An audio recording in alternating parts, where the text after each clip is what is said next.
time. No more once upon a time. Take flight, find your wings and spread them wide.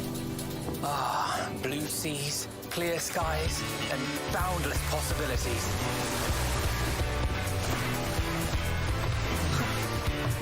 I dare say our destination will soon be in sight. It's an extended trailer. For a change?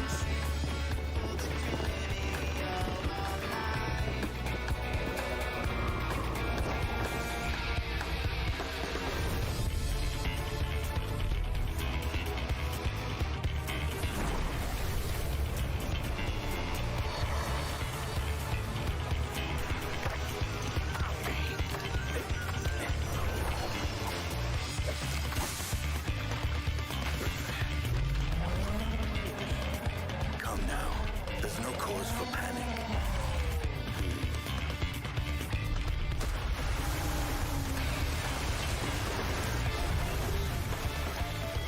This one might make for a worthy opponent. Yeah. It's gonna have more on it. It's how they normally do it. You get a teaser trailer and then they get like the full trailer and shit.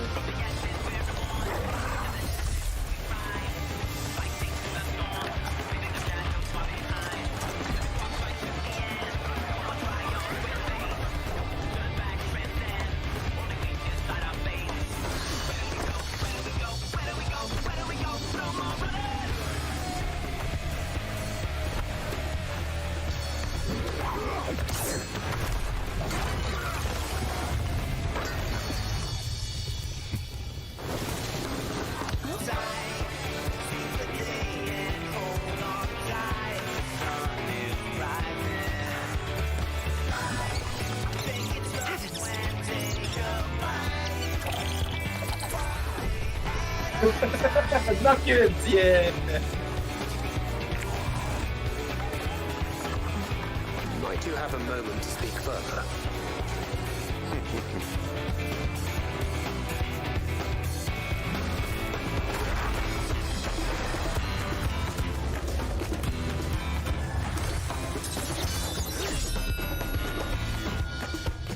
No Sword Shot, fuck yeah!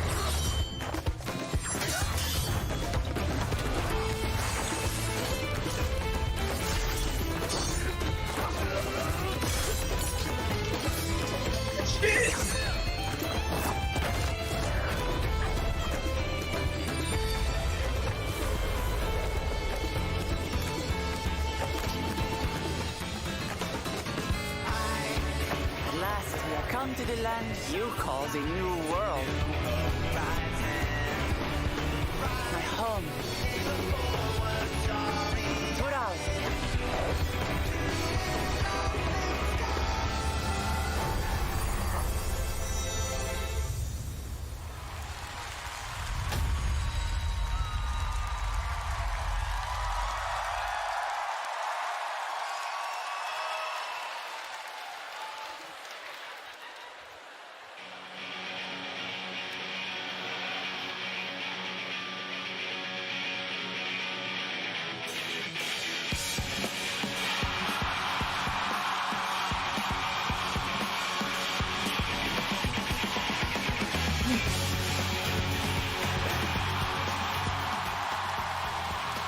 Look at the touches.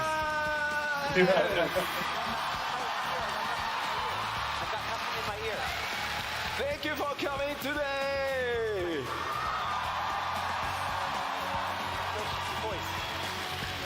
Welcome to the Final Fantasy XIV Fan Festival 2023 in London!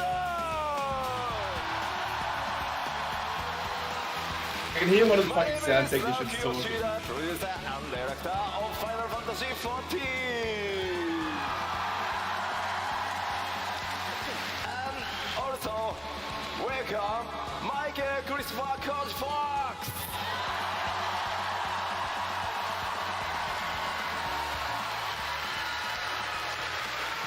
Hey everyone, it's great to be back. That said, some of you are probably wondering, where's Kate? What did Koji do with Kate? It's okay. Kate is back in Japan working with the team overtime to make sure that the game comes out in summer of 2024. So for now, you're stuck with me. まあまあ確かにね、ケイトさん今もう日本で Who's this George バ Costanza? リバリしてるからね。今日は工事に、プライマルズと同時に通訳をお願いしてます。日本の皆さんも、それから配信を見ている全世界の非課線の皆さんよろしくお願いします。All right, that's right. Kate is hard at work back in Japan, and we thought that since Koji was going to be here with the Primals, we'd just try to get our money's worth. So. 改めて皆さんこんにちは、お久しぶりです。欧州ロンドン帰ってこれて本当に嬉しいです。 All right, it's great seeing you all again, and I'm so happy to be back in the UK. さて、北米に続いて開催となるファンフェスティバル2023、2024、今回は欧州ロンドンからお届けしてまいります。 Okay, so now coming hot off the heels of our most recent fan festival in North America, we are excited to kick off the festivities here in London. 前回は北米でしたが、今回ようやく欧州にも帰ってこれました。欧州のプレイヤーの皆さんとお会いできて本当に There's something 嬉 really しい funny です。 about Yoshida in After seeing cosplay and this guy in a the red fans again in shirt. Las Vegas, I've been really looking forward to seeing our fans here in Europe.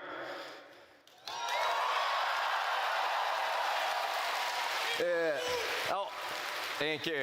そして改めて、Q14 から数えて13年、そして新生14、今年でついに10周年となります。これまでの本当にたくさんのサポートありがとうございます。改めてお礼を申し上げます。 All right, so we've come a long way in the 13 years since the launch of 1.0 and the 10 years since the relaunch of A Realm Reborn. And we couldn't have made it this far without you. It's been an amazing journey, and you have my deepest thanks for joining us along the way.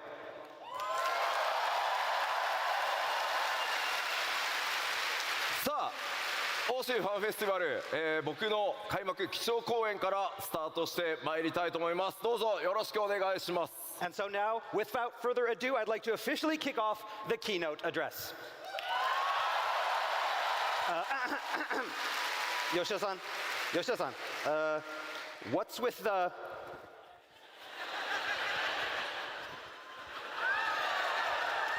気になる。 Yeah, what is it? 確かにね、トレーラーに出てましたね。これと同じ格好の光の戦士ね。 All right, it kind of looks like what our Warrior of Light was wearing in the trailer.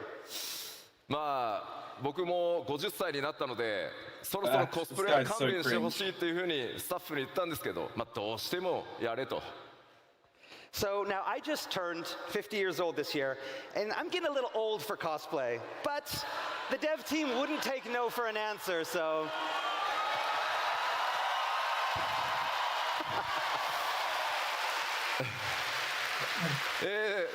じゃあ早速新情報から参りたいんですが、今スクリーンに映ってるこの、新しい CG イラスト、パッケージデザインになる予定です。ぜひ覚えておいてください。 All right, so with that, let's move on to our first piece of information. First, you have this great artwork up here. This is the package artwork. And, da-dun!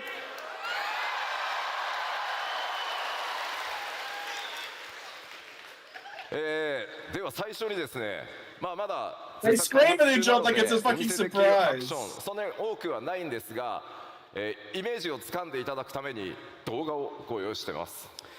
And our first new information is about the new job. And as always, rather than have me talk about it, let's give you an exclusive sneak peek with this video showing the job in action. Roll it. Oh, fuck yeah. Show me it, baby.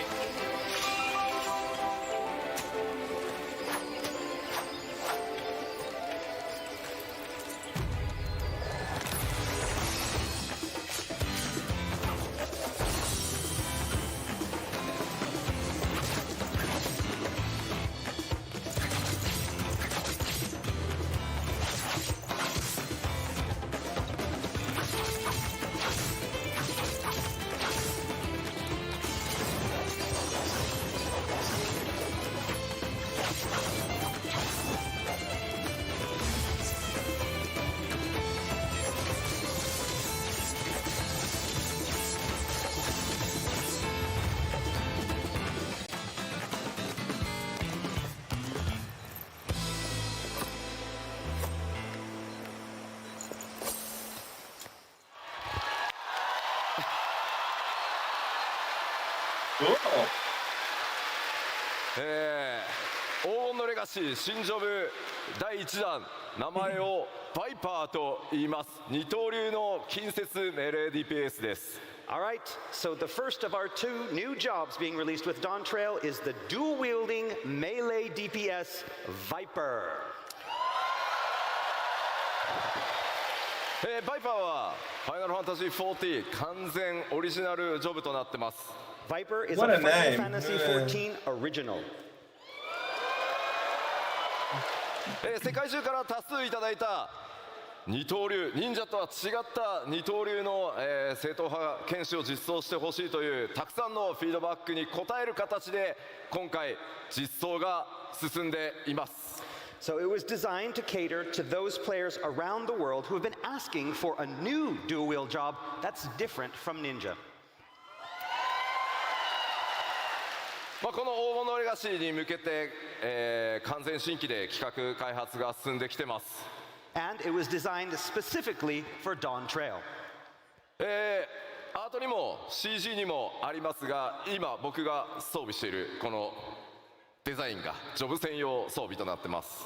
And as you can see here in the art and from what was shown in the video and what I am wearing, this is the Viper's job-specific gear.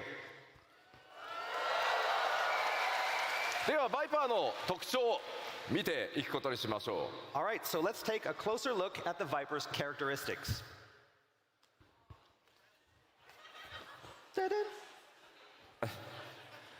ロールは近接 DPS で装備枠は忍者と同じデックス命令という区分になってます。 So the Viper's role is melee DPS with the gear type falling under the dexterity melee category or the same as Ninja.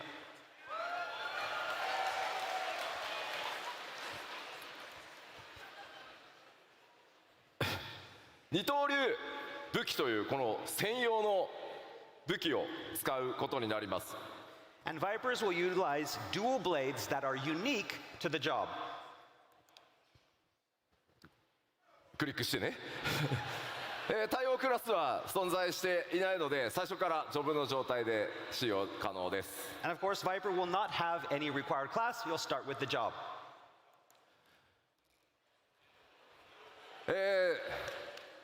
条件、使う条件は黄金のレガシーの、権利を所有していることといずれかのジョブレベルが80になっていることです。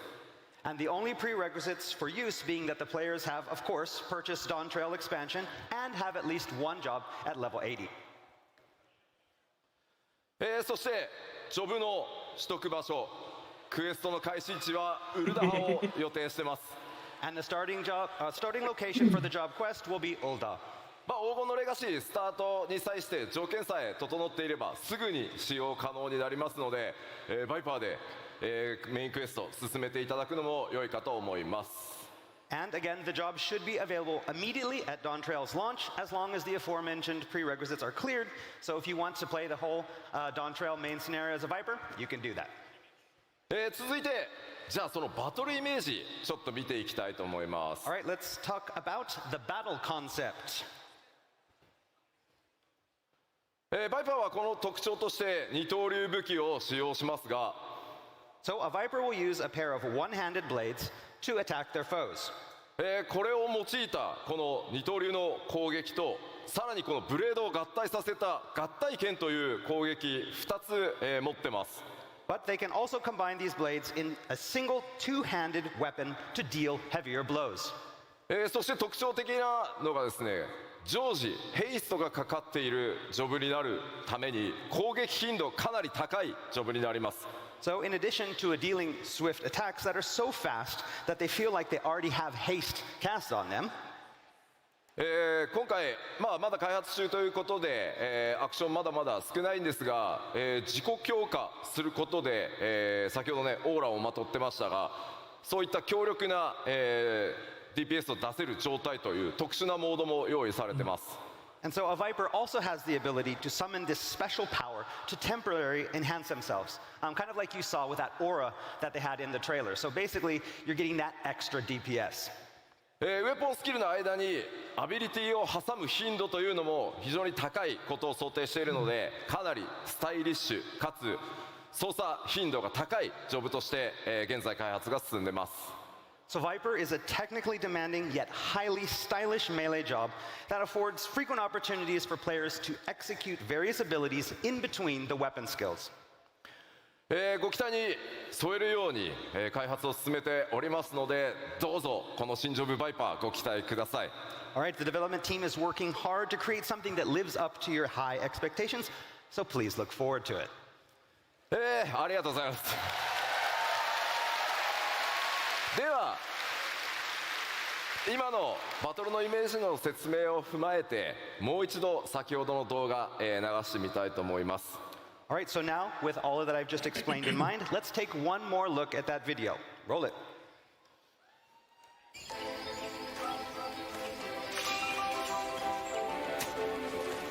Yeah, to explain it a little bit better, yeah.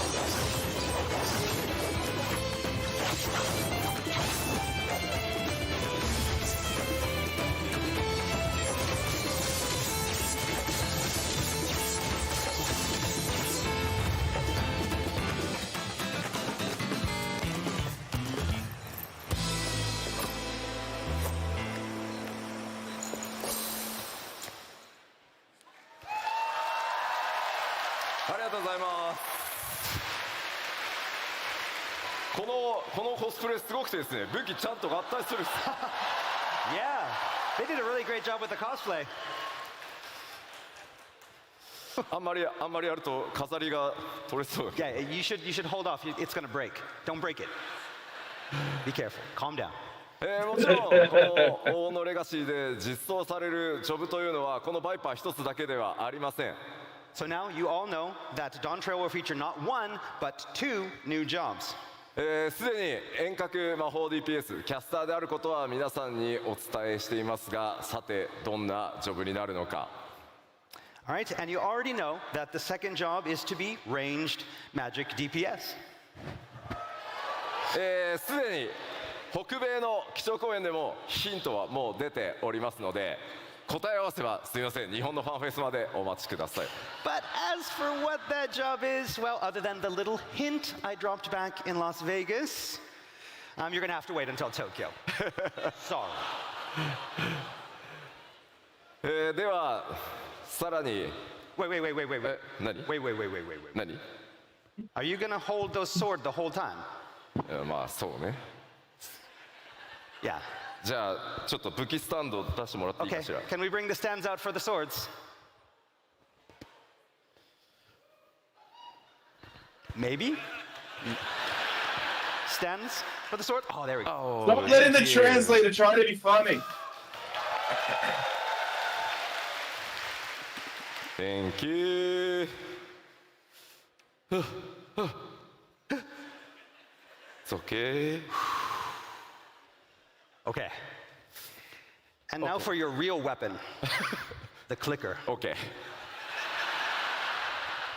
You ready? Item level up.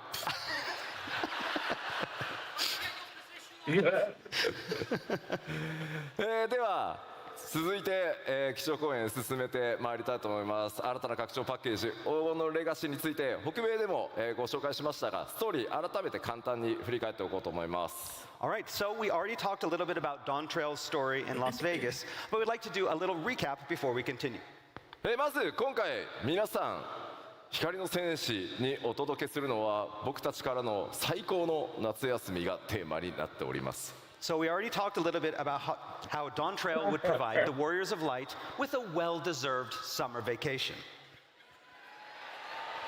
新たなる冒険、そのバカンスの目的地は西方のトラル大陸と呼ばれている地域になります。 And that vacation would be taking place in the far western land of Tyrol.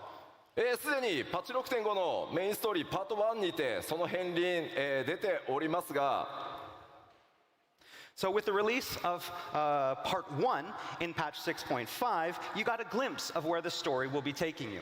今本格的にストーリーがこの 7.0 につながっていくのは、パッチ 6.5、メインクエストパート2の方からになりますので、ぜひご注目ください。But it will be the release of part 2 that you'll better understand what's in store for you and the Scions and how everything in Dawntrail's main narrative connects together. 光の戦士の皆さんが依頼されるのはトラル大陸におけるある王国の王位継承レースへの助力になります。So the Warrior of Light has been asked to sail west across the Indigo Deep to assist in a rite of succession for Tyrell's throne. おなじみのメンバーもちろん勢ぞろいしていきますが、 And of course, all the Scions will be joining the Warrior of Light in Tyrell. 今回そこで繰り広げられるのは暁の血明を二分する王位継承レースです。 But not all will be on the same side for the upcoming contest. まあ北米でも聞いたんですけど、ちょっとヨーロッパでも聞いてみましょうか。どの暁のメンバーと一緒にレースに参加したいですか？ Okay, so we asked the same question in Las Vegas, but we want to ask all of you, who do you want to be with you when you're done the contest? Who from the Scions? Alize? 一番最初にアリゼっていう声がありま I す。 heard Alize first. Somebody's really excited.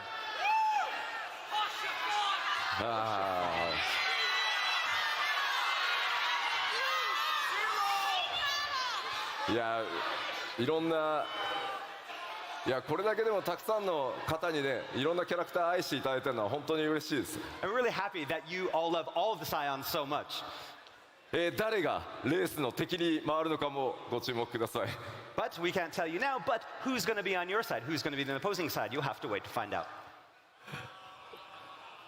でこの 7.0 拡張の全体のテーマとしては、ファイナルファンタジー14新たな冒険の幕開けというテーマを抱えています。 So the main narrative theme for Final Fantasy XIV 7.0 is a journey of new discovery. もちろんストーリーもこれまでの拡張パッケージ同様、RPG 丸1本分の体験しっかりお届けしていこうと思います。 And as always, we plan on providing players with a full standalone RPG's worth of story and experiences with this single expansion. そのきっかけとなる王位継承レースとは何なのか。 Well, that's good, obviously. What, however, will that story entail? What is this contest? トラル大陸にはどんなエリアや冒険が待ち構えているのか。 What adventures await in this new land? そしてエメトセルクも言っていたこの黄金鏡というキーワードは一体何なのか。 And what is this city of gold that Emmett Selk talked about? もちろんこれまで同様に皆さんに驚いていただく仕掛けというのもご用意していますので、ぜひそのストーリーお見逃しのないようよろしくお願いします。 And of course, we have a lot of other surprises. I can tell you right now, they're going to be big ones. まあ僕らもここからね、6.0 でストーリー1回ハイデリンゾディアーク編完結して、この物語がどう皆さんと一緒に転がっていくのかめちゃくちゃ楽しみにしてますので、ぜひ引き続き皆さんと一緒にファイナルファンタジー14作っていきたいと思います。 I mean, I know you guys really enjoyed the Hydaelyn Zodiac series, but we have something that's even better waiting for you in Dawntrail. We hope you enjoy it.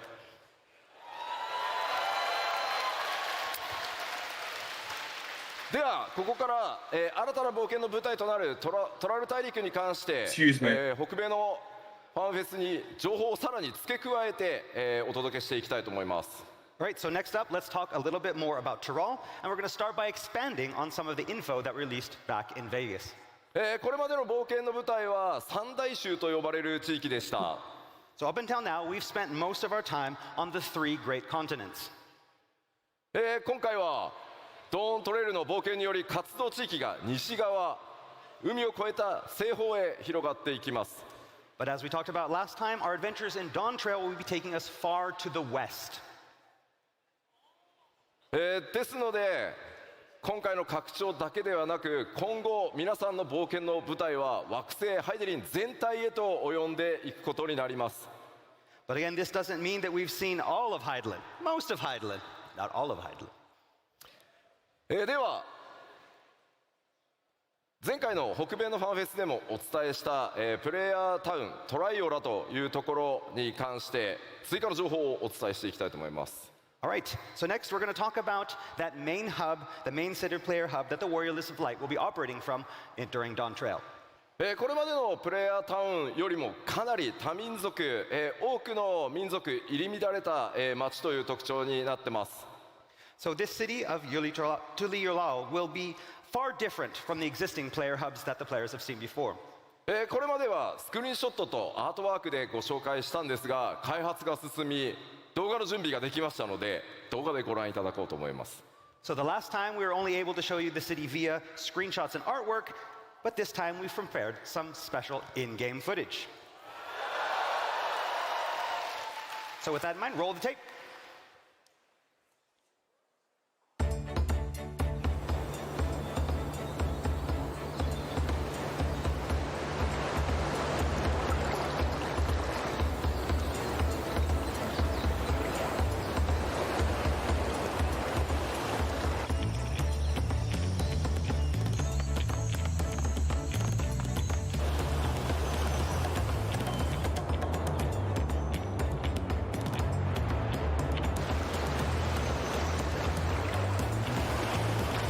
This looks like Monster Hunter Try, man. That's kind of cool.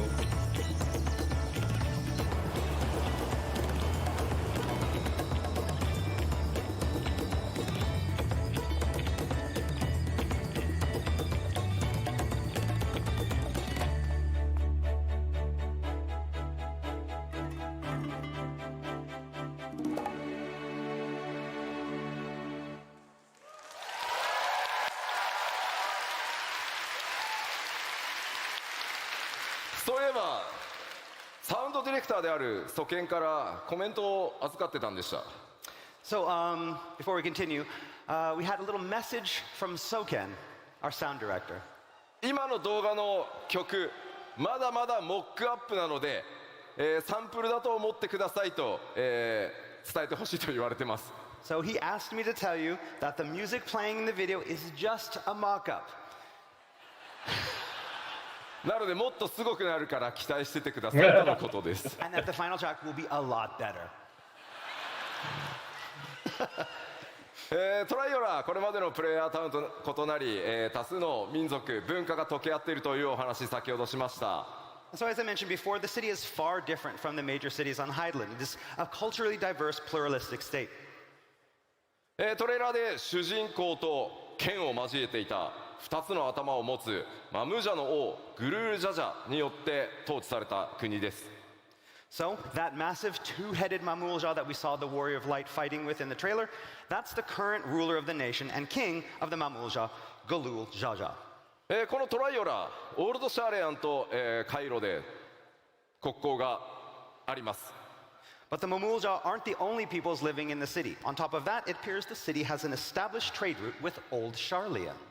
今回ご覧いただいた、動画ウォークスルーですが、まだまだ NPC の配置が行われていませんが、非常に多くの密度あるオブジェクト、グラフィックスアップデートの効果ご覧いただけたんじゃないかなと思います。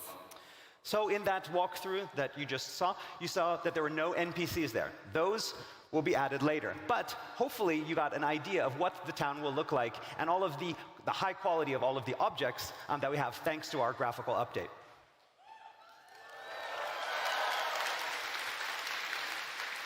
では続いてフィールド行ってみましょう。 So next I'd like to introduce you to some of the new areas that you'll find in Tyrol. トラル大陸のフィールド、まずは前回ご紹介したオルコパチャとヤクテル樹海についてです。 Okay, so first we're going to start off with the two areas that we talked about in Las Vegas, Urcopacha and Yaktel. こちらも開発が進んでまいりましたので、今回は動画で、ウォークスルーご覧いただこうと思います。 And since we talked last, development of course has continued and we are ready to show you some in-game footage. Roll it.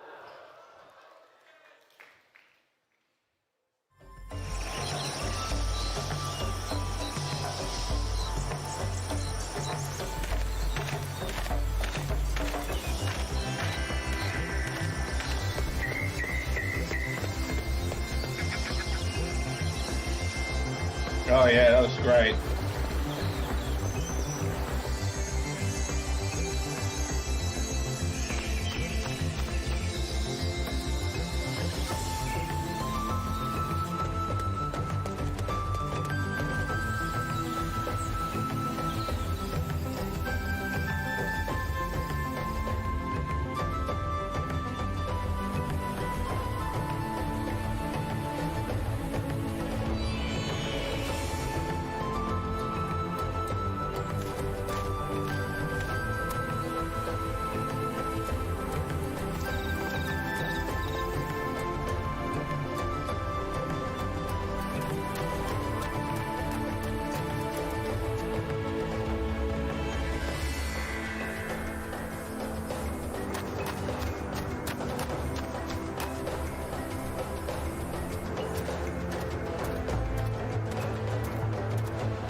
まだまだ開発中のエリアではありますが、今回これまで以上に環境設定、自然環境にかなり、注力した自然なエリアというのをご覧いただけたかと思います。Again, what you saw is still under development, but we've worked really hard on these areas, focusing on creating landscapes that feel even more real and natural than ever before. 動画だけだとね、どうしても分かりにくいところはありますが、皆さん歩いて、いただければ、そのグラフィックスアップデートによる、密度の高さ、クオリティの高さ感じていただけると思いますので、楽しみにしていただければと思います。I mean, it's a little bit hard to tell in this video, but we've been taking full advantage of that first graphical update coming with Dawn Trail, that you're really going to be able to notice this when you get in and play the game. では続いて、ここまでは北米でもお話した情報なので、さらなる新エリアを、アートとスクリーンショットで見ていきたいと思います。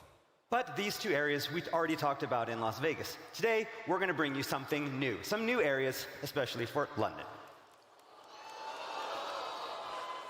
こちらコザマルカという首都であるトライオラの南に広がっている密林地帯です。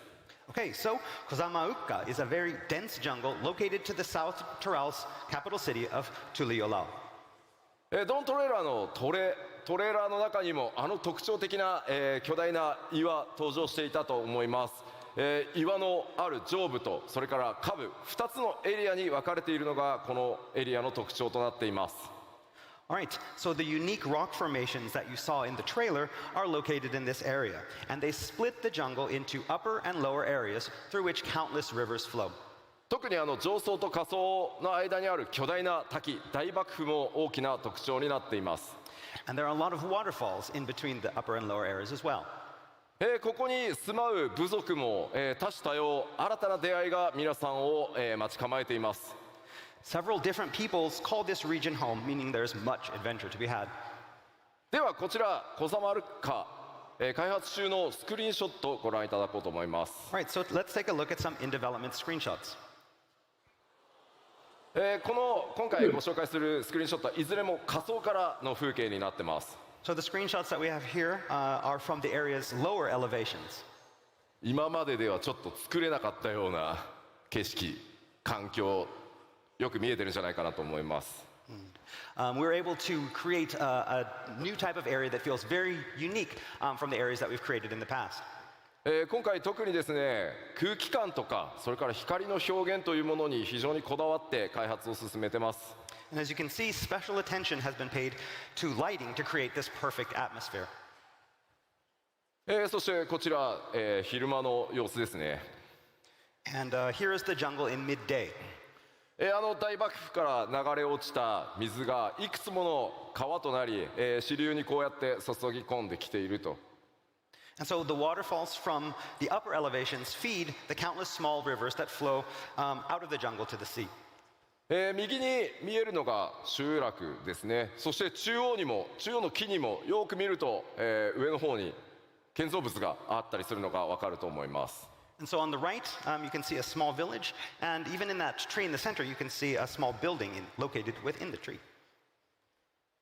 そしてこちら最後はやや引いた状態の、円形ですね。And so we've zoomed out a little for this next shot.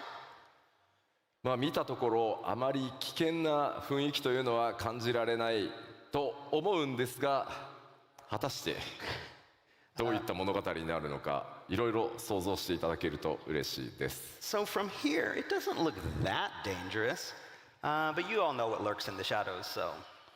さてちょっと続いてももう1エリア紹介していきましょう。 All right, so let's move on to our next area. まずはアートでご覧いただきます。 Starting with some artwork. wait. What? What? In-game? Secret? Oh, it's a mistake. The bug. It's a bug. Oh no. 先ほどまでご紹介してきたところと随分雰囲気が変わり、荒野のような雰囲気だと思います。So this arid desert-like region is completely different from the previous. あそこにある巨大なシークレットの文字、もちろんマップオブジェクトではないです。And so we have that big secret. That's not a map object. That's not going to be in the real game, if that wasn't obvious. Wow, West Town. あのエリアにですねものすごく重要なものがあるんですけど、あまりにもスポイラーが激しすぎるのでシークレットって書いといてくれってお願いをしたのでああなってます。 So yeah, what we have there is something that is very, very pivotal to the story. It's a huge secret, and we didn't want to show it here because we wanted you to experience it in game. So I made sure that they put secret up there. なので、この、基調講演などでお見せしてしまうと、皆さんの楽しみをね大きく損なってしまう可能性があるので、ぜひですねプレイヤーの皆さんご自身で見ていただけたらなと思ってこういう対応をさせてもらってます。 Again, we want to show a lot of information here, but we also don't want to ruin your game experience. And so for this, because it's such a big secret and it's so exciting, and we want you to experience that in game, we've decided to keep it under wraps for now. このエリアの名前シャロニ荒野と言います。 All right, so the name of this area is Shaloni. トラル大陸中央部に広がる荒野。 So it is a relatively flat, rain-starved region in central Tyrol. 青林線が発見されたことによってこのエリア近代化が進んでいます。 But here, civilization is experiencing a boom due to a recent discovery of ceruleum deposits. 青林線ってちょっと日本語で言うとね何ってなると思うんですけど、青林水の湧き出る泉のことですね。 And so basically, there are these kind of springs where the That's so ceruleum interesting. I like it. bursts up through the ground. さあこの大陸での冒険だんだん There's oil in their heels. 本当にっていう感じにちょっとなってきたかなと思います。 So again, we mentioned summer vacation before, but the more we see of Tyrol, the more we realize, the less we understand about Tyrol. じゃあスクリーンショットもまだ開発中ですがお見せしましょう。 All right, but let's take a look at some in development screenshots. かなり広い荒野が広がってますね。 Oh, that looks cool. So yes, unlike the dense jungles that we showed before, this area is a lot more open. このエリアはあれですね、バイクのマウントなんかが大変似合いそうですね。 So yeah, it looks like this would be a good place to break out your motorbike mounts. 機械化、それから、技術進歩というのが目覚ましく進んできており、さまざまな人や物との出会いが皆さんを待ち構えています。 So yes, you'll see a lot of newer technology and machines, as well as encounter the people that built them. 先ほどのねシークレットの部分がね一番このエリアの特徴なんでお見せできなくて残念ではあるんですが。 Again, as I said before, this area also hides a very, very big secret, but one that I won't be showing today. この後のまた情報でもちょっとずつあれこんな雰囲気なのかなみたいな情報出てくるので、この後の、基調講演もちょっと見ていってください。 Again, we won't be talking about it today, but there may be some things, some hints in other things that we have for you today that may give you a better idea of what is in that secret area. もちろん荒野ばかりが広がっているわけではなく、このエリアこうした地域もあってですね、さまざまな文化の融合というのが、行われています。 Of course, it's not all empty wastes out there. The area features locations such as this one too, that are populated by a variety of peoples. かなり I の love it. It's the ドラマ性 fucking 高い Wild 物 West 語 with 用意 Indians して and い shit. ま That's すの so で、 funny. ストーリー展開にぜひご注目ください。 Right, as for what drama awaits you here, as well as the other areas that we showed today, you'll just have to look forward to it. ではエリアの紹介これぐらいにして、前回北米でご紹介したペルペル族に続きもう一ユコ部族ちょっと紹介してみようかなと思います。 So moving on from areas, next up we'd like to talk a little bit about the types of peoples that you'll meet in Tyrol. これはね皆さんちょっと見たことがあるだろうなと。 So this next one, some of you may recognize them. こちら名前をモブリン族と言います。 And they are called the Moblins. エロルセア地域ではゴブリンと呼ばれている部族ですが、基本的には同一部族ですね。 So they strongly It's so resemble the easy. goblins that reside in Eorzea, but they have their own unique characteristics. ちょっと特徴をご紹介しましょ And let's take a look at those characteristics. う。先ほどご紹介したコザマルカに住む、一つの部族です。 So these Moblins mainly reside in the previously mentioned jungles of Kozamauka. 三大州に住まうゴブリン族はメカが大好きでしたね。 So, and unlike the goblins of the three great continents who are expert builders and tinkers, こちらは調達の達人ということで大きく考え方が異なっているようです。 These moblins are experts in gathering and procuring items. 彼らとの協調でですね、どんなものづくりが、行われていくのか楽しみなところです。プレイヤーの皆さん、特にねクラフターとかギャザラーとか、絡んでくる可能性が非常に高いんじゃないかなと思います。 And so with these moblins and allies, just think of all the wonderful things that adventurers might create, especially our crafters and gatherers. ではエリアの追加情報をお届けしてまいりました。 All right, I think that's about enough today. That's all we can say regarding Tyrol. ではさらに黄金のレガシーの、コンテンツも含めた全体の内容、北米の基調講演おさらいしつつ新情報を混ぜながら進めていきたいと思います。 Now, I'd like to talk more about the other features and content that await Warriors of Light in Dawn Trail.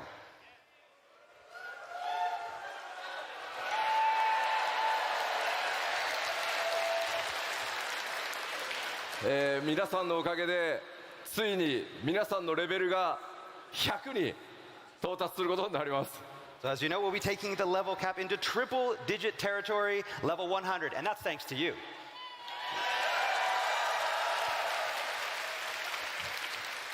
皆さんレベル最後どれぐらいまで行きたいですか？ How far do you want to go? We're at 100 now. How far do you want to go?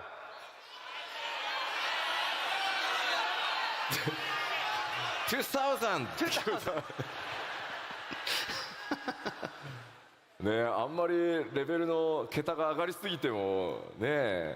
The UI, need more space. Yes, Yeah, yes. too many numbers. We need to- EXP That's right. The XP bar is just. せっかく一回ね桁下げたの That's に right. We got rid of some of those zeros, so we're gonna have to add. もちろんクラフターやギャザラーの皆さんもすべてレベルキャップ100に、させていただきます。 And of course, this will be for all jobs, including disciples of the land and hand. では続いてバトルコンテンツに関してちょっと新情報も交えつつお伝えしていきたいと思います。 All right, next, I want to talk a little bit about some of 7.0's core battle content. We have some new things to show you as well. まずフィールドのアクティブタイムイベントやそれからモブハント、新しいトレジャーハント、これらすべて、いつも通りしっかりたくさん用意させていただいてます。 So, active time events, the fates, the hunt, treasure hunts, we're going to have all these. でもちろん新しいダンジョンというのもたくさんあります。 And of course, we're working on many new dungeons as well. ダンジョン This is a dungeon. This is a dungeon. ダンジョンの数もですねこれまで以上の、同数しっかり用意させていただいてます。制作順調に進んでます。 Okay, and we're going to have at least as many dungeons as we had in the past expansions. 今回はいくつかのダンジョンについてスクリーンショットやアートワークでちょっとさらにね Considering this is the fucking jungle expansion, it's surprisingly So high next, tech. let's take a look at some art and screenshots showcasing a few of those dungeons in development. と言いながらこのアートも新情報だよね。 But yeah, this art, this is awfully new. まずスクリーンショット1枚目。 All right, off to our first screenshots. ダンジョン This is a dungeon. ダンジョン This is a dungeon. Dungeon? Area? Dungeon. It's a dungeon. It's a dungeon. Yes. Okay, as long as you're sure. ダンジョンというとねどうしてもこう洞窟をイメージされがちなんですが、この一見川の普通のフィールドに見えるところこちらダンジョンで、なんとジャングルクルーズからスタートします。 So yeah, when people think dungeons, they usually think like caves, but looks like this one will start off as a river cruise. ちょっとどんな戦闘とかね、キャラクター同士の掛け合いとか繰り広げられるのか今からちょっと楽しみですね。 But I'll let you imagine what kind of battles and player interactions are going to go on there. でもちょっと落ちたくないね。 I don't want to fall in the river though. No, not a good idea. ね Like なんか crocodiles, そう piranhas. やられそう。 Yeah. こちら Crocodiles 一 live in 見するとちょっ Australia, you とアート fucking ワークに moron. も見えるかもしれませんが、こちら実機の、画像になります。 So I know this looks a lot like artwork, but this is an actual in-game screenshot. 川登りなのか川下りなのか、それらを向かった先がこんな感じです。 So yeah, are we going upriver or downriver? Who knows? But at the end of the cruise, this is what awaits. いやアートに見えるよね。 It does really look like artwork. この環境セットアップしている開発者、今回ロンドンのファンフェス来てますんで、後ほど開発パネルでもこういったお話ししてくれると思います。 I love it. So yeah, They usually think it's the a team dungeon, that like actually inside a worked, cave or one of something. the This is the members of River team that actually Cruise worked on that this, goes to and a the environment cave. team is here today, and is going to be up here on stage. So looking forward to meeting and hearing what he has to say about this.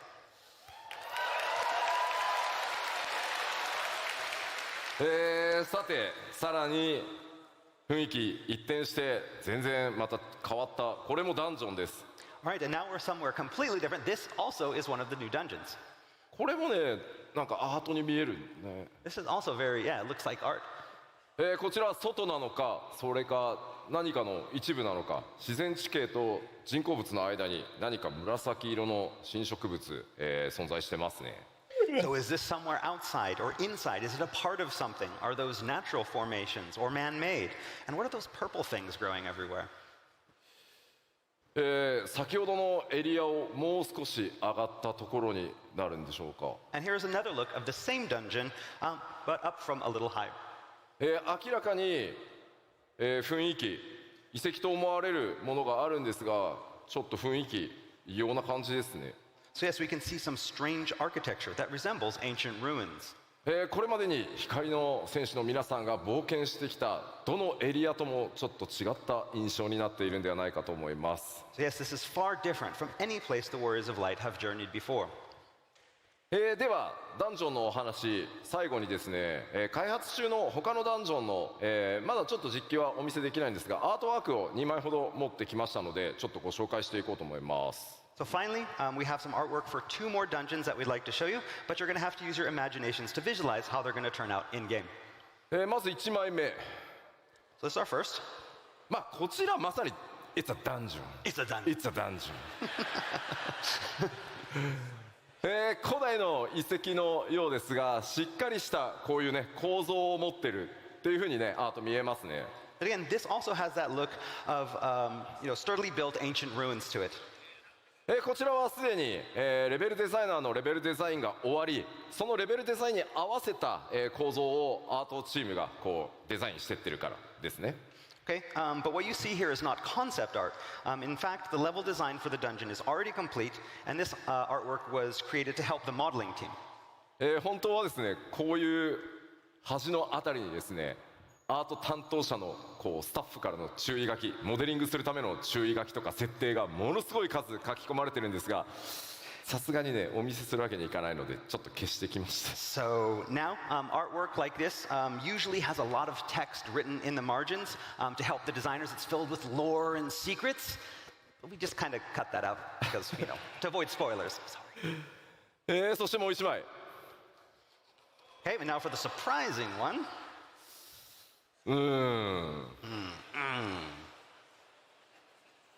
メカニカル Summer vacation? Summer vacation.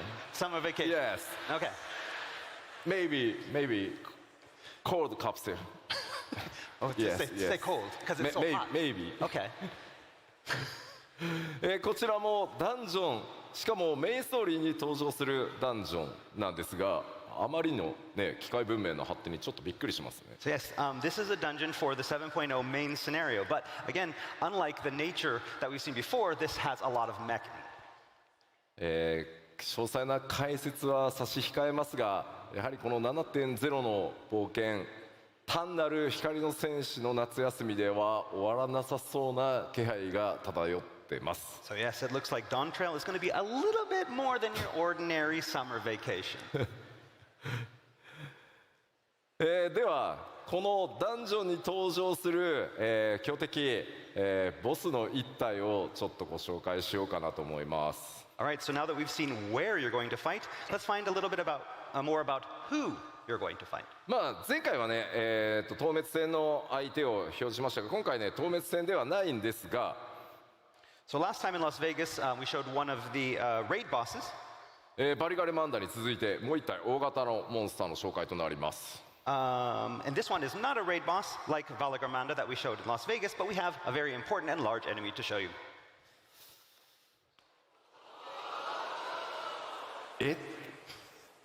名前をですね、今回ご紹介するのはエリミネーターという The name is called the Eliminator. もうどんどん夏休みから遠ざかっていく。 Yes, we're getting a little bit further away from summer vacation again. Yeah? まあさてどんな形で出会いどんな戦いになるのか伏せておきますが、こういった今まで多分皆さんが黄金のレガシーでちょっと想像してたのとだんだん変わってきたんじゃないかなと思います。 Now, we can't tell you much about it yet or exactly how you meet, but it's obvious that we're going against expectations for Dawn Trail so far. このエリミネーターね、機械なのかそもそも生物なのか、ダンジョンのアートワークに続いてね、だんだん謎が深まっていく基調講演になってるかなと思います。 Again, it's hard to tell if this is a machine or if it is alive or something in between. Yeah? じゃあ続いてコンテンツサポーター、まあこちらアップデートは行っていきますが、もちろん今回も全てのメインストーリーのダンジョン対応させていただいてます。 Okay, next up we have our duty support feature, and you'll be happy to know that this feature will be made available for all of the instance dungeons for 7.0's main scenario. かなり新しく、コンテンツサポーターとして加わるキャラクターも多いです。 And of course, there's going to be a lot of new characters that are going to be included in this duty support feature. たくさんの AI 作らなきゃいけなくて、ゲームデザイナーたちすごい四苦八苦しながら開発進んでます。 But that means our game designers and programmers are having to work a lot on all of the new AI. そして多数の新装備、新クラフト、もちろんギア多数用意しております。 And with all these new dungeons and enemies, the Warrior of Light will need some proper new gear, and we have a lot of new recipes to make sure that you're properly kitted. おしゃれがね気になる皆さんもぜひご期待ください。 And of course, we'll be introducing a lot of fashionable items as well. ではちょっと新しい装備のアートワーク見てみましょう。 So let's take a closer look at some artwork for these new items. まずギャザラークラフターもね専用装備当然全て一新されます。 All right, Disciples of the Land in Hand will of course be getting new job-specific gear as well. モデリングも第一次グラフィックスアップデートを行った状態で順調に進んでいます。どのように実機で見られるかご期待ください。 So we're currently in the modeling phase of development with our new graphical update. So for now, you're going to have to imagine how these designs will look when rendered in game. そしてこちらはジョブ専用装備の一部ですね。 And here we have some job-specific gear for the Disciples of War and Magic. まあどれがどのジョブかは言わなくても大丈夫だよね。 We don't need to tell you what jobs these are for, right? 今回もジョブ専用装備はですね冒険のその地域の特徴デザインにあまり寄せずそのジョブのイメージというのをストレートに書き起こすようにというふうにディレクションしてます。 Okay, instead of designing the gear to match more of the geographical or cultural feel of Tyrol, we decided to take a much more straightforward approach with their design. では続いて、新たな生活系大規模コンテンツ So as I Lifestyle mentioned back in content. Las Vegas, we are planning some expansive new lifestyle content for Dawn Trail. まあ、7.X シリーズにおいてもですねイシュガルド復興とかそれから無人島開拓に続く新しい、生活系の大規模コンテンツお届けしていく予定です。 This will be new content that will be featured alongside existing content such as the Ishgardian Restoration and Island Sanctuary. なんとかですねこの場で発表したかったんですがもう少し企画の詳細を詰めたいということで、残念ながら詳細までは今日お伝えできないんですが日本のファンフェスでは、内容をお届けできるかと思います。 So the plan was to show you that new content here, but the team in charge didn't think it was quite ready and wanted just a little bit more time. So we're going to be putting off the big reveal until Tokyo. So we have to wait a little bit longer. 開発チーム頑張ってるのですいません許してください。 The dev team is hard at work, so please forgive them. ありがとうございます。皆さんの拍手でね今めっちゃ日本で頑張ってくれてると思います。All right, they just heard your cheering, and so now they're like, oh, gotta get back to work. Gotta get ありがとうございます。 So thanks.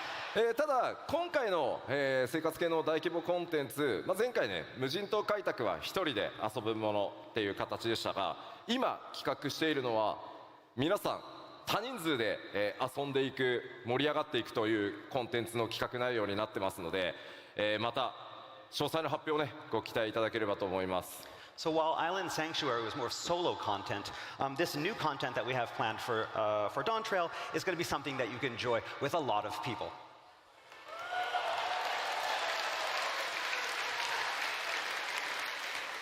さてでは各種バトルコンテンツもご紹介しましょう。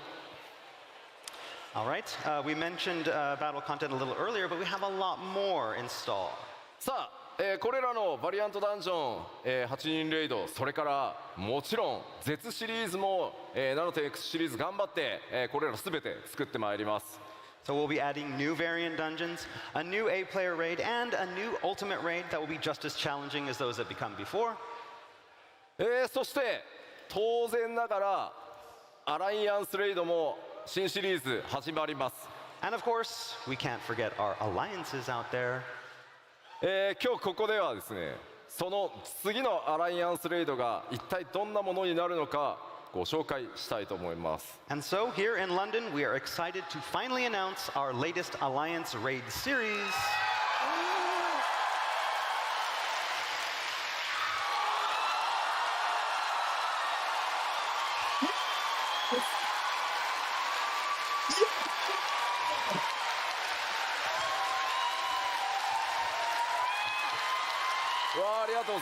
Thank you. Thank you. 次のアライアンスレイドシリーズのタイトルはエコーズ・オブ・バナディールというタイトルでお届けします。 So our newest Alliance Raid is Echoes of Vana'diel. MMORPG として大先輩であるファイナルファンタジー11運営開始からすでに21年、その運営20周年を記念して我々次なるアライアンスレイドシリーズはそのファイナルファンタジー11の世界を垣間見る冒険をお届けしたいと思います。 So to celebrate over 20 years of Final Fantasy XI, we are turning to our MMORPG Senpai Yes. and stepping into Vana'diel to get a glimpse of this wonderful, exciting world. 果たしてどんなストーリー、どんなボスが登場するのか Show me something. ぜひご期待ください。 As for what story will feature, who you will meet, what bosses you will fight, we can't tell you that.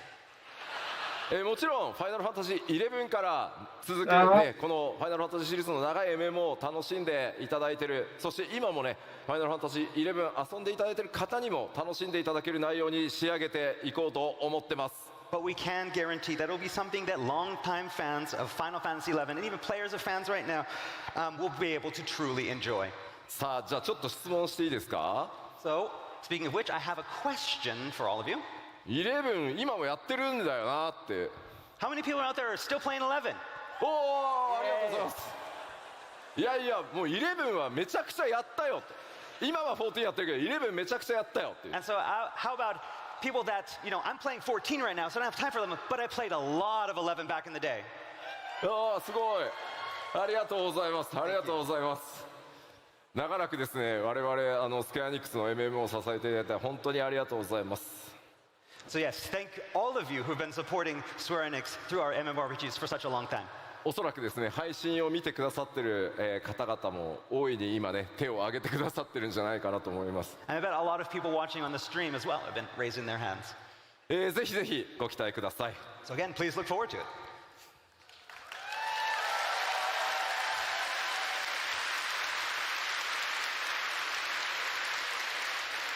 ではさらに、コンテンツ継続してアップデートしていきますよというお話をちゃんとしておこうと思います。 And of course, we're going to continue our updates of existing contents as well during the 7.X series. もう一個一個は説明しませんが I'm not going to explain each of them here, but you can get the idea. もうこれらは一個ずつ言いません、引き続き 7.X でも大量のアップデートをお届けしていく予定です。 So yes, you can expect updates of all the content you see here. そしてこれだけじゃなくてですね久しぶりに、こちらも予定してます。 But we have something even more special. And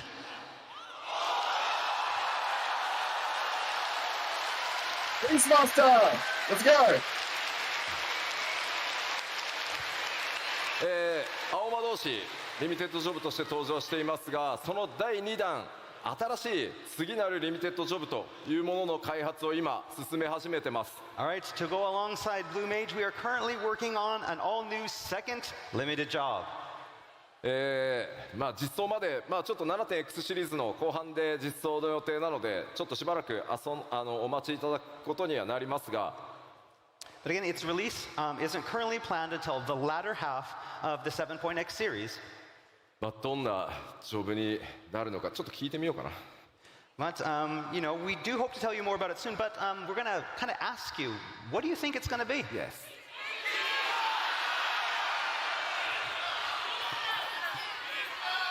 Beastmaster! ああ、ビーストマスター。あー、ビーストマスター結構いる。ちょっとコウジ聞いてみてよ、他にどんなのあるか。 Anything else?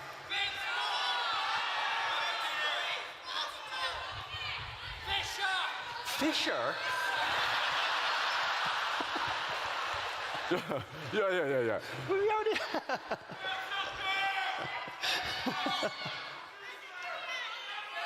結構ね、からくり師ってさ、英語だとなんていうの？ I can't remember. What is it? からくり師。 Puppet. パペットマスター？ああ、なるほどなるほど。 Oh, yeah. Puppet Master. いやー、そうあんまり言うとさ、なんかそれっぽくなっちゃうから。 Beastmaster. ビーストマスター。ね。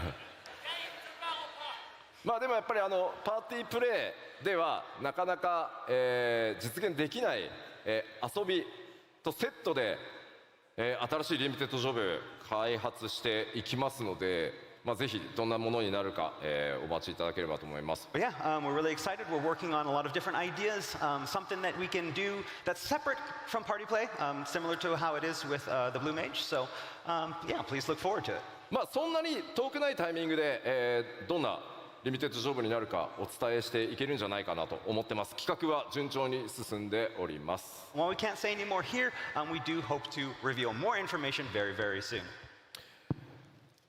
各種コンテンツアップデート、ここまで触れてきましたが、今回もですねグラフィックスアップデートの、進捗についてこの場でちょっとお伝えしたいと思います。 All right, so now that we've talked about our content updates, I'd like to move on to the planned first graphical update. 前回のファンフェス途中経過お伝えしてますが、その途中経過に対して皆さんからのフィードバック、いただいてます。そこでさらに調整しましたよというのをちょっとお伝えしたいと思って持ってきてます。 Okay, so after showing everyone our progress with the graphical update back in Las Vegas, we got a lot of player feedback. Over the past few months, we've taken that feedback and we've made even further adjustments.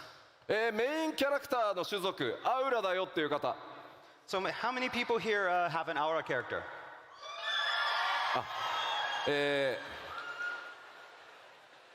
持ってきたのはこのアウラの All right, so we're going to talk a little bit about the auras, horns, and scales. できるだけね皆さんのイメージ損なわないように注意しつつ行っているグラフィックスアップデートなんですが、 Again, we've been tweaking it a lot with our new graphical update. 中でも前回途中経過注目されたのアウラ族の角とかそれから鱗の表現っていうものに、いろんなフィードバックいただきました。 So yes, our main goal was to introduce these fine adjustments that won't feel too drastic and ruin that unique look that we've all gotten used to.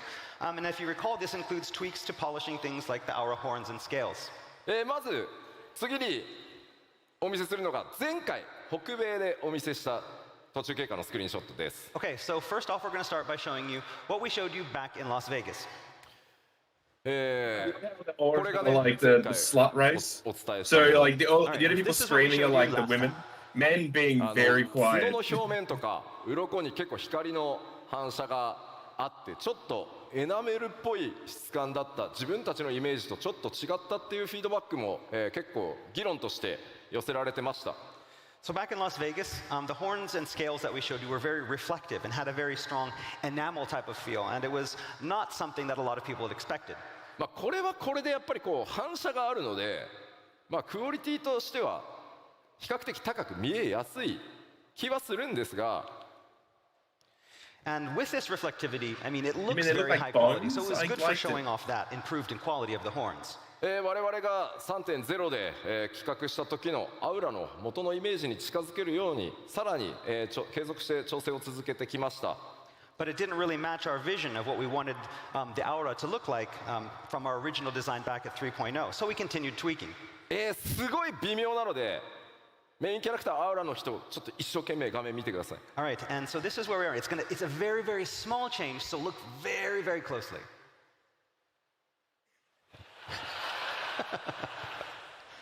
Okay?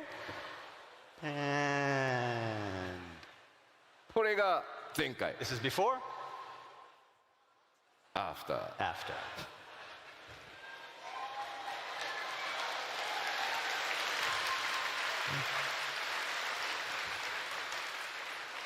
すいませんね。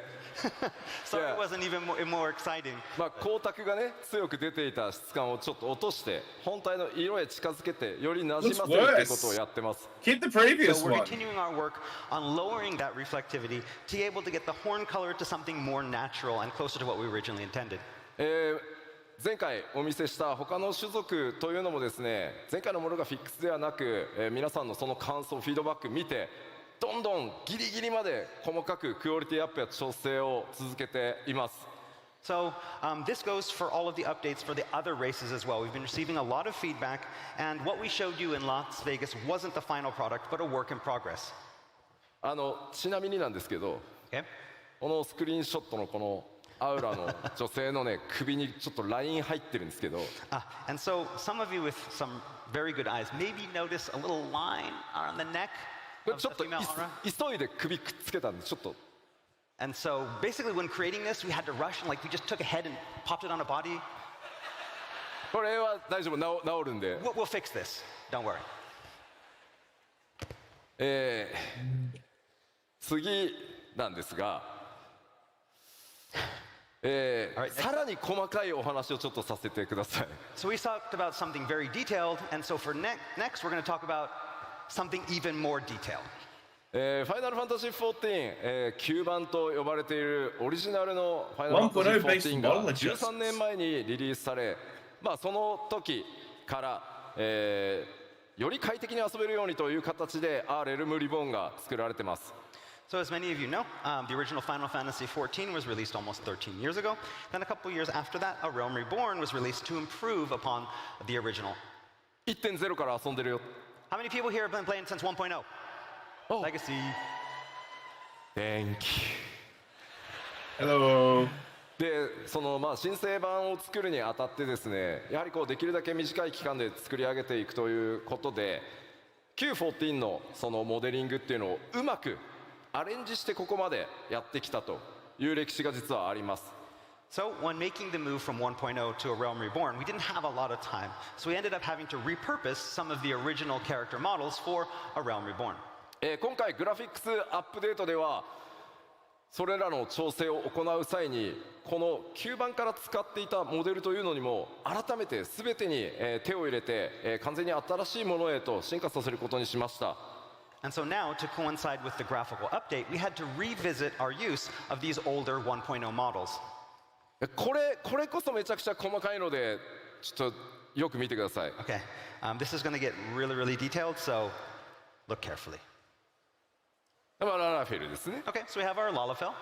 これ現在のララフェルです。 This is the Lalafell that's in game right now. まあ可愛いですね。 And of course, cute as ever. ちょっとですね、ここに注目してください。 So I want you to focus on this part of the face. そのあたりです。 So yeah, right there around the chin.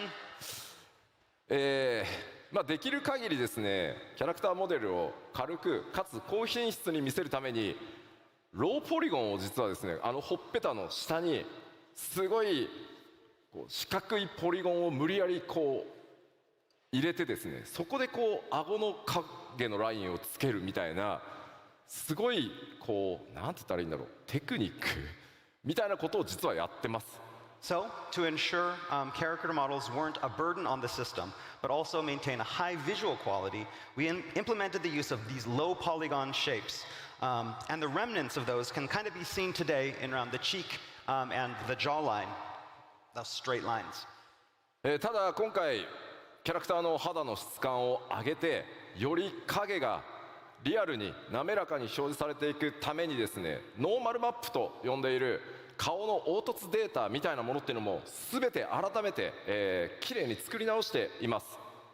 Okay, so with the graphical update, however, we went back and we retooled and recreated what is called our normal map data, which in other words is basically this data that's meant to represent the bumps and dips and irregularities of those textures.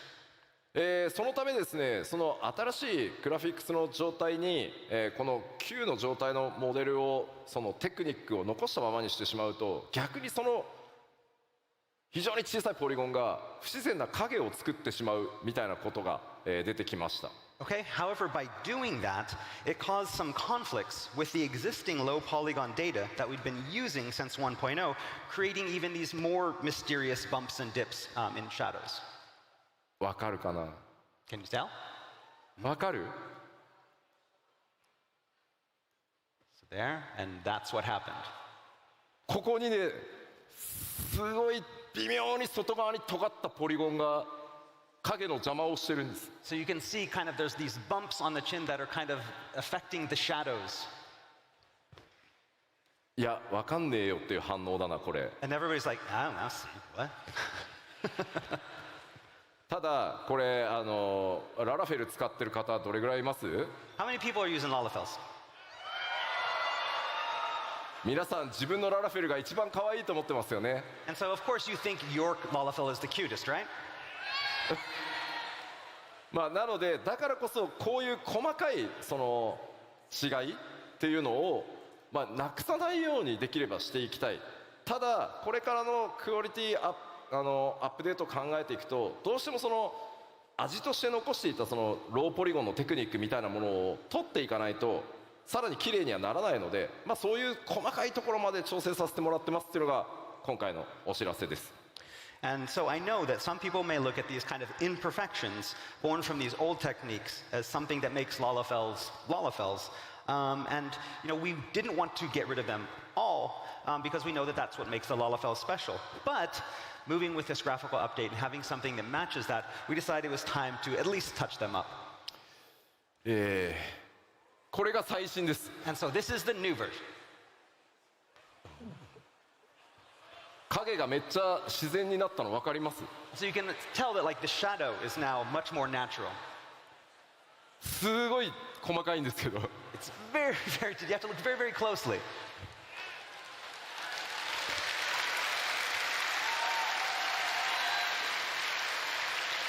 いやまあまあ基調講演で話す内容なのかって思わなくもないんですけど。 I mean, you're probably all wondering, it's like, could we have not done this like at a different panel? Did it have to be at the keynote?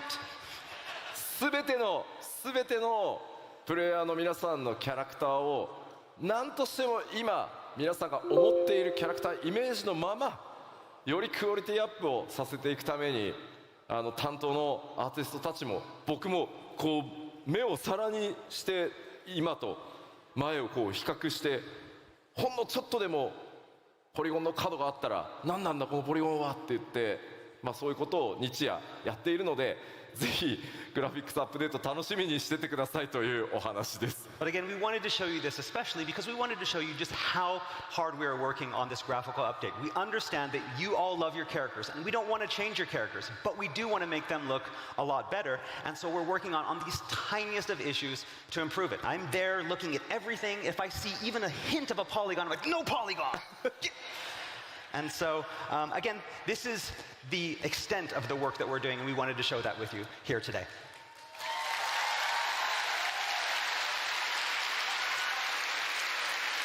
まあでもこれだけだとねいくらなんでもちょっと細かすぎるだろうということですごい分かりやすいスクリーンショット1個持ってきました。 All right, that was enough talk about the super tiny technical issues. Let's talk about something easy.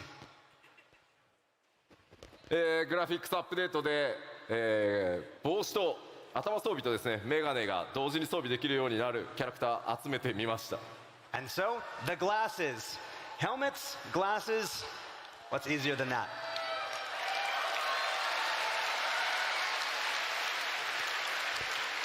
というわけで第一次グラフィックスアップデート順調に作業進んでます。 All right, so development on that first graphical update is proceeding smoothly. これまでの13年にわたる膨大なアセット、アーティストたちがですね必死に調整をしてくれてます。 Our artists are working tirelessly to improve all of our 13 years of graphical assets. このグラフィックスアップデートやファイナルファンタジー14のグラフィックスがどんなテクニックを使って作られているのか、このファンフェスの開発パネルでも実際にツールの映像などを交えて、お見せしていこうと思います。 So for those of you who want to know more about this topic of graphical update, as well as the kind of techniques that the team uses to create Final Fantasy XIV, we have this great development panel coming up a little bit later that will show you all about how we do this and show you even some of the tools that we use. かなり面白い内容になっていますので、ぜひ開発パネルの方にもご注目ください。 It's going to be really interesting, so we hope you look forward to it and are here to watch it with us. ではどうしてもねスペック上がっちゃうので改めてちょっとおさらいしておきます。 All right, while we're here, we want to remind you one more time about the new minimum and recommended requirements. もう準備したよっていう人。 How many people are ready to go? お、 All right. 半分ぐらいは大丈夫です About ね。 half, that's good. そこまでめちゃくちゃ高くしないようにしてますので、ぜひすいませんがよろしくお願いしま We す。 haven't raised it too much, but please understand. Thank you. はい。では、残りの時間、この先 7.0 までに、アップデートしていく内容の、追加情報をお届けしていければと思います。 All right, so finally today, I want to talk a little bit about the content we have planned before the release of 7.0.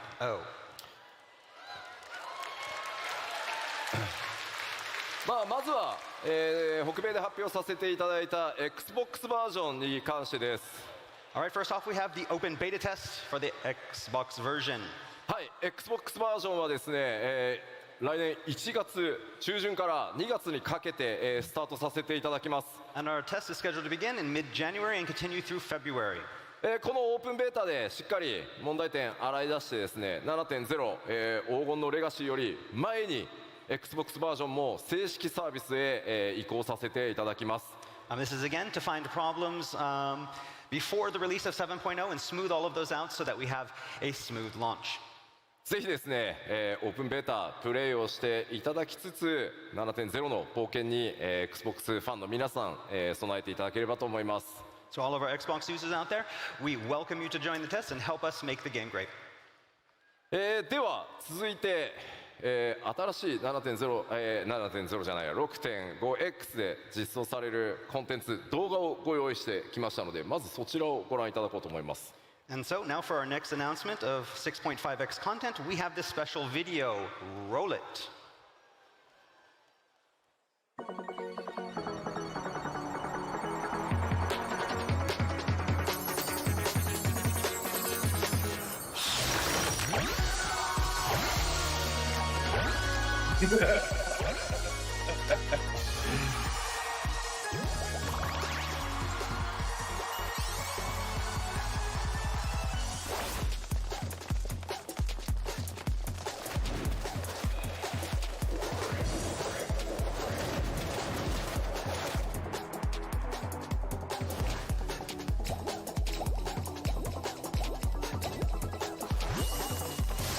Oh wow, look.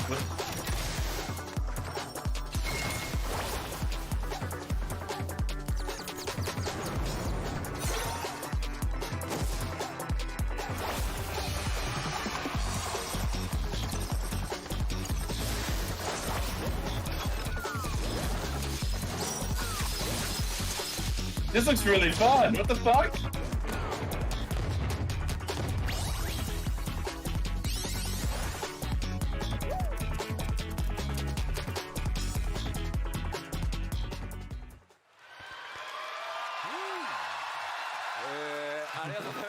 Thank you.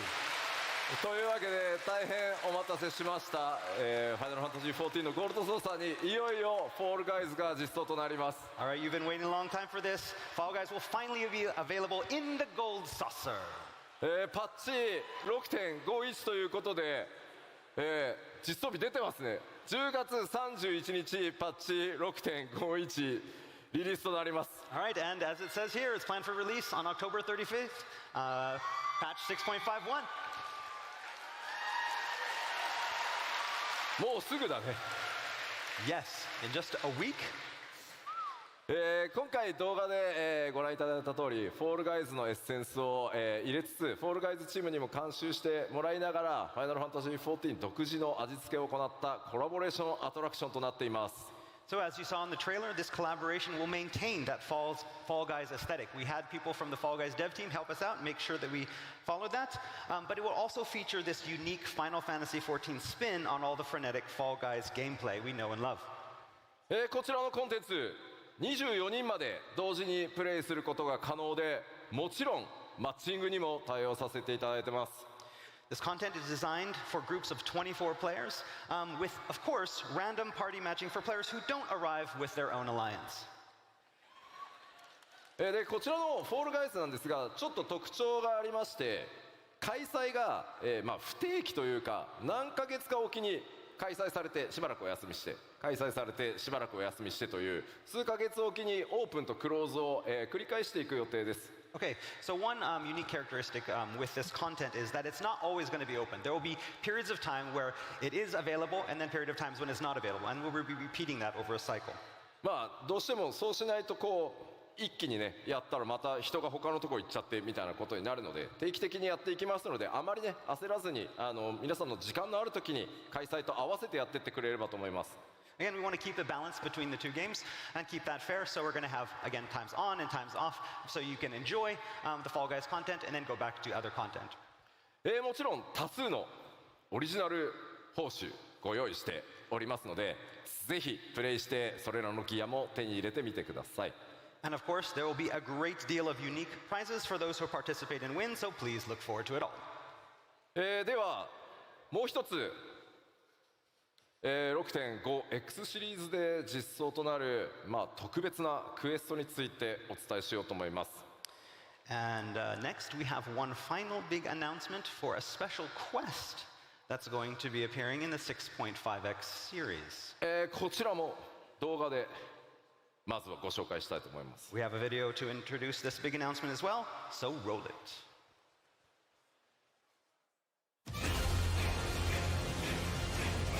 Final Fantasy 16 crossover? Yeah, I knew it. Before they even played it.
というわけでですね、ファイナルファンタジーシリーズ最新作16とのクロスオーバークエストのお知らせです。 That's right, we can finally announce our Final Fantasy XIV, Final Fantasy XVI crossover event. ファイナルファンタジー16のプロデューサーの吉田さんから OK が出ましたんで、 So yeah, I asked the producer on Final Fantasy XVI, you might know him, Naoki Yoshida. He said it was okay, so here we go. 頑張って作りますと。 That's right. この永遠の旅路という物語、ファイナルファンタジー16の主人公であるクライブ・ロズフィールドと光の戦士の出会いの物語となってます。 All right, it's called The Path Infernal, and of course will feature 16's protagonist, Clive Rosfield, fighting alongside the Warriors of Light. もちろんまだまだファイナルファンタジー16未プレイドという方もいらっしゃると思いますし、PS5 版今年の冬に買うよと、PC 版出たら買うよというふうに待ってらっしゃる方もいると思いますので、あまり過剰な16のネタバレにならないよう仕上げておきました。Again, we've written a story so that it doesn't spoil too much of 16 for those players who have yet to play Final Fantasy 16, are looking to buy a PlayStation 5 this Christmas, or maybe waiting for the PC version. But there's enough in it so that everyone should have a lot of fun. 先ほど動画でご覧いただいた通り、16で大人気であるトルガルという、狼の、報酬など多数ギアご用意しております。And I bet you all saw the Torgal goodies in that teaser trailer. Yeah. Rest assured, there'll be a lot of unique loot for this collab, including gear.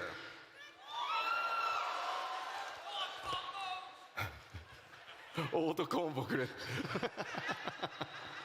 確かにね、オートコンボコラボレーションで出てきたらちょっと面白い。 That would be great. That's a good idea. Have those auto combos in there. でもそのリングつけるとアイテムレベル下がるよ。 Oh yeah, but if you do put on the rings of the timely rings, then your item level is going to go down. So I don't know. ぜひですね、ある意味物語の導入に近い、それほどね、壮大な物語というよりは16の世界を垣間見るような冒険になっています。ぜひ、それらをプレイしてですね、 PC 版だったり、それからファイナルファンタジー16の DLC などにもご期待しつつ、両方14も16も楽しんでいただければ嬉しいですと、ファイナルファンタジー16のプロデューサーの吉田さんからコメントを預かってきております。 So again, we'd like you to think of this collaboration as kind of an introduction to the world of Final Fantasy 16 for all of our Final Fantasy 14 players. We can't wait for you to get your hands on this new content, and we're currently developing alongside Final Fantasy 16 DLC and the PC version. And of course, you know, we got the okay from the producer, and he told us that, you know, it was okay to go. So we're going to do it.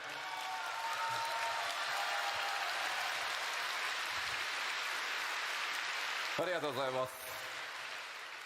では、ちょっとここでお知らせを最後基調講演ではあるんですがさせてください。 Okay, so next up we have a final announcement. クラウドデータセンターというもののテスト、我々進めております。 All right, as I talked about recently, we have a cloud server, cloud data center stress test coming up. 今まで、皆さんがプレイしてくださっている、データセンターというのは物理で、出来上がってるんですが、今回クラウドというたくさんの、マシンをつなぎ合わせてこうちょっとね動的に、大きくしたり小さくしたりできる、それをクラウドってよく呼ぶんですけど、それによってこうサーバーの拡張性が柔軟になるっていうクラウドデータセンターでプレイヤーの皆さんにぜひテストをお願いしたいです。 All right, basically, up until now, all of our data centers have been using physical servers. And we want to do this test with the cloud servers to make it easier to expand these. And so, to help do this, we need your help with the test. 5年前から検証スタートして、特にこの3年かなり、一生懸命いろんな企業さんと組んで構築してきたんですけど、クラウドデータセンターでプレイした時、実際にはどんな負荷がかかるのか、どんな問題が出るのか、ぜひ洗い出しをさせてください。 So we have spent the past several years exploring this possibility of expanding our data centers via the cloud servers, and we're at a point now that we need your help to help us with, you know, find out any kind of things and issues that may occur. これからもファイナルファンタジー14どんどん拡張していくために、ぜひ皆さんのお手伝い、お力をお貸しいただきたいです。 Again, we would deeply appreciate your participation, as it will help us continue to expand our game and our community. その概要こちらになります。 So we're going to talk a little bit about what this test entails. 東海岸で、実際にクラウドデータセンターを行うんですが、アメリカのただヨーロッパ側からのテストもぜひお願いしたいです。 So the test will be conducted via our North American East Coast data center. That said, we encourage players from all over the world, near Japan, to join the test. そうですね。もちろん日本の方もぜひよろしくお願いします。 That's right. Players from Japan as well, you're welcome to join. 新規キャラクターのみ、作成可能で、テスト終了時に申し訳ありません。データは一旦ワイプさせていただきます。 All right, so we're going to be asking players to create new characters for the test, but unfortunately we're going to have to wipe those characters after the test is over. その他いくつかちょっと制約はあるんですが、キャラクターを作った際にですね、メインクエストや各ジョブのレベルをアップさせる冒険録、このキャラクターにプレゼントさせていただきます。 And as you can see, there are several other restrictions, but to help players jump right into the test right away, we will be offering Tales of Adventure for all the main scenario and all the main jobs. ギルも5000万ギルお渡しします。 And also going to give you 50 million gil. ぜひ皆さんでですね、皆さんは自由にいろんなコンテンツをマッチングしてプレイしていただければいいだけです。 Again, we won't be asking players to play a certain way. We just need to have you come in and enjoy as much content as possible. はい、ぜひ皆さんでさまざまなコンテンツプレイしていただけると大変助かります。 And again, we hope that you all join us in this test. どうか皆さんのお力ぜひ14のためにお貸しください。 Again, this is for 14, this is for our future, and we hope to see you join the test.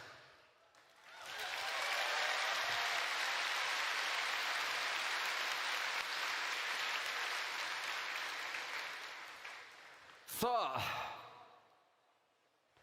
僕の貴重公演もいよいよ終わろうとしておりますので、今回このドントレール黄金のレガシー、もちろん、ファイナルファンタジーシリーズイメージアート数々ねお描きいただいている天野先生にも今回ドントレーラーイメージイラスト描いていただいてます。 All right, so before we wrap things up this morning, there's one last slide I'd like to show you. All new Dawn Trail artwork by the one, the only Yoshitaka Amano.「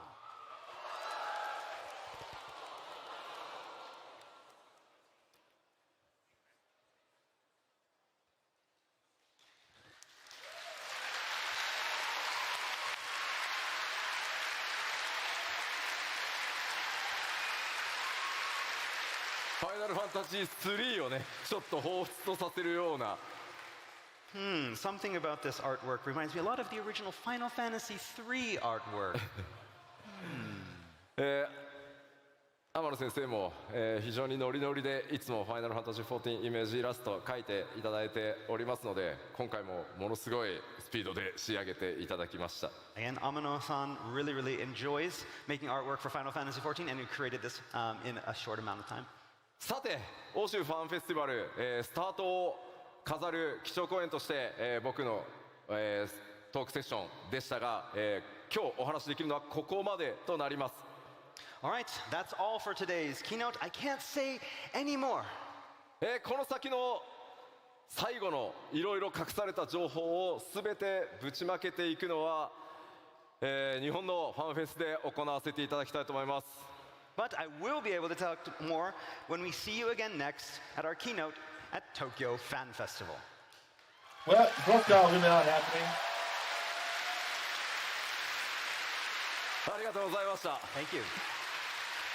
ではこのままオープニングセレモニーの方に移っていきたいと思います。 All right, so now it's time to move into our opening ceremony. そのオープニングに際してですね、 You need both swords for the Yeah. opening ceremony. いやもうクリッカーいらないからさ。 Ah, okay. Weapon change.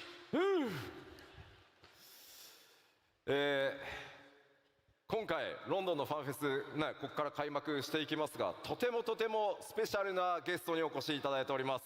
All right, but before we move to the opening ceremony, I first need to summon a very important guest here with us for FanFest. ファイナルファンタジーシリーズの生みの親、 The father of Final Fantasy, ヒロノブ坂口。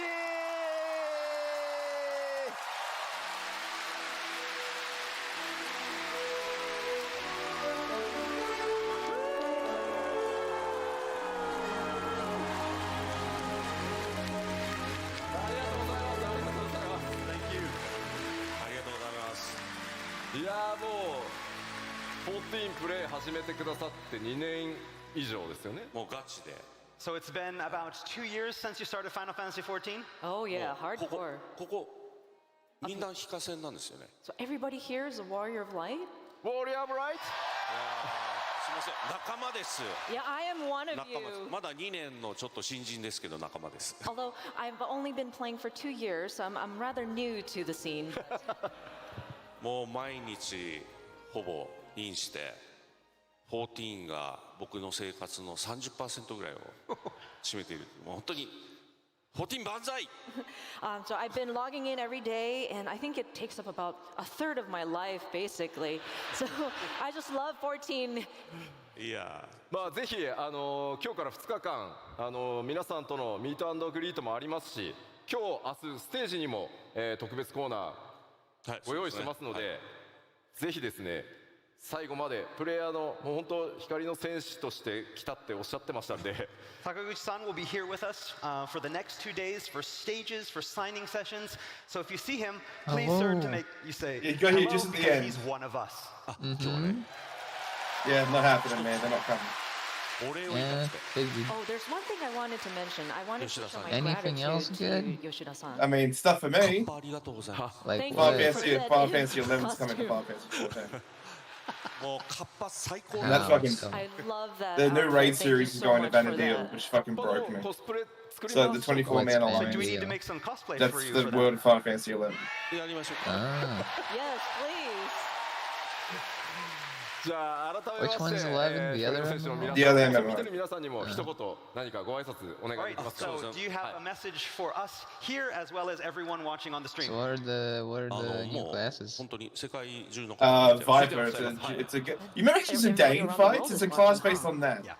Ah, It has dual swords, and you can also combine the swords into one big ass blade まあ本当にcalled Viper. これだけ大勢の人でもちろん見てる方まあそういうみんなとその14の中で出会えて一緒に冒険できるっていう Yeah, but that's for 本当にこ Tokyo. の They, 素晴 they らし spread い them out over the 場所 three だと思う shows. ので14は ah, I see. 本当になんだろう Try to make it last, you know. 感謝したいと思います本当 It's に all good stuff. Not that you care about it. 本 I'm 当 saying に you don't play the あり game, がとうござい but ます yeah. And so there's so many people watching here as that's well as on depressing. the live stream. Oh, the And World it's just Dress are at amazing to Tokyo. think That is not how happening. We can meet with each other in Final Fantasy 14. And like, if they're not and go going to on our announce adventure furries together. at It's like such a wonderful Western-based place, one, they're Final not Fantasy happening. 14. So I really Yeah. want to show my gratitude from the bottom of my heart. Well, unless I you would know the love to Japanese continue on furries. this journey with you all. Oh, okay, さあではこれから2日間皆さん盛り上がっていきますので、ここからは開発チーム運営チームのみんなも登場してオープニングセレモニーに移っていきたいと思います。 All right, so let's have a great 2 days. Oh, And Hobart, apparently he let us said they're going to be shown at welcome to the Tokyo. stage Then why would our they not? Why would he say development that? and Not. Fuck operations you. team.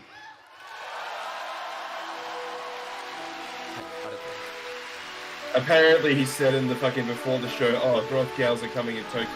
And I was like, why would you not put that in the keynote? Just be like, whatever. I don't believe that. I think that's copium. No, it actually is true. Apparently. Well, we'll see. We'll see. If it's true, we'll see them at Tokyo. In January. Anyway, that's all I'm watching. I don't care about the rest of this. My name is Tasha. Some of you might recognize me as Kiwi Kopo from EU Community Team, and I will be your host for this event. Okay. No, apparently in the very end of the fucking current deal, the current update, there's a female Throthguard's legs. And like, and the thing is that kind of holds true because they teased them. They teased Aura the exact same way before they announced them at the Tokyo Game Show. It's not Tokyo Game Show, Tokyo Fan Festival. So there's evidence. That doesn't mean. I think is I don't want to have to copium this. Like some like can you prove it? Some guys just like play the fucking game. Like, That's copium. yeah, exactly. That's some heavy-duty copium. Hello, everyone. It's nice to meet you. I am Tatsuya Okahisa, a If technical it happens, artist. it happens. Exactly. So today's plan for me is to speak at the developers panel later today. テクニカルアーティストって何だろうって思われた方はぜひこの後の開発パネルをご覧ください。If you're wondering what a technical It artist is true. is, Okay, I hope you fine. watch the developers panel later. グラフィックスアップ Yeah, デー they're トの real. 内容も盛りだくさんでお届けしたいと思います。 The data miners Talking went to about town, some of the right? And elements look at that their are going muscular into the women. graphical updates as well. Yeah. So this is the data mine of the legs from the fucking Let's thing, have fun right? this They're covered in next 2 fur days. and Thank you crap. so much. The data mine the Has a tail gap at the back. And apparently it has bones for whiskers and fur. Oh yeah. Hello everyone, So they're my name coming. is Masato Shida. I Yeah, am so a apparently they background exist. artist. So that's nice. But apparently I was on the train of they're coming in this one because everyone was saying it. And then I got a bunch of messages going, no, they're being Fun so like far? that was one YouTuber spreading fucking 私は、時差ボケで正直眠いです。 One YouTuber spreading Me, his I'm own brand suffering of from jet copium. lag, so I am quite sleepy right now. 今回はですね、岡久さんと一緒に開発パネルをやります。 So I'm here with Mr. Okahisa to do the development panel. ステージ上で眠らないように気をつけますので。 I will be very careful not to fall asleep while I'm on stage.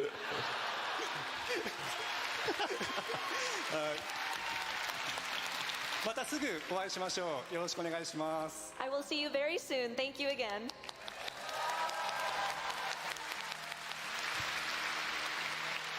Hey everybody, I spent But is it wrong to say more furry? so There's much not time very many prepping for the Japanese keynote, I furries. kind of forgot to make a speech for the opening ceremony. But I I'm really wouldn't excited say to be that. back, Okay. In London, I love In being like a part of all of comparison this, to how many meeting all Western of you. furries there are, yes, because you We know have some Japan great is just a smaller interpreters that are going to be population. handling the stuff on stage. That means I get to spend a lot of time. Percentage-wise, I If you don't see me, think so, wanna take a because selfie, they're wanna just hug really me, segregated let's do from it. I'm us. here for you. But they have Yeah. their own fucking communities Thank you. in which they thrive. Exactly. I was just like, it made more sense to me to show them, you know, to a Western audience because Japanese don't play Hrothgar. Yeah. But at least you know I'm not bullshitting you. They do exist. But that's legs. I know, but apparently Could be they are. anything. It could Well, be the- these the- two options for the Hrothgar for all we But know. it's not that because that doesn't match the Hrothgars at all. That's the thing. Maybe more feminine feet for the Hrothgar males, you know. Maybe. I Anything. know. I'm not trying to convince you. I'm disappointed because it made a lot of sense. That's what I already said. I already said that. Pardon me for starting in Japanese from here. 新しいトレーラーの音楽はいかがでしたか？ I wanted to ask, what did you think of the new music in the music in the new trailer? Thank you, thank you. 本日のファンフェスティバルいらっしゃった皆さん、本日はなんとピアノコンサートがございます。 So, for those attending today's fan festival sessions, we will be having a piano concert later today. そして明日はプライマルズのロックコンサートがあります。 And then tomorrow we will have the Primals perform in a rock concert. Let's have a fun!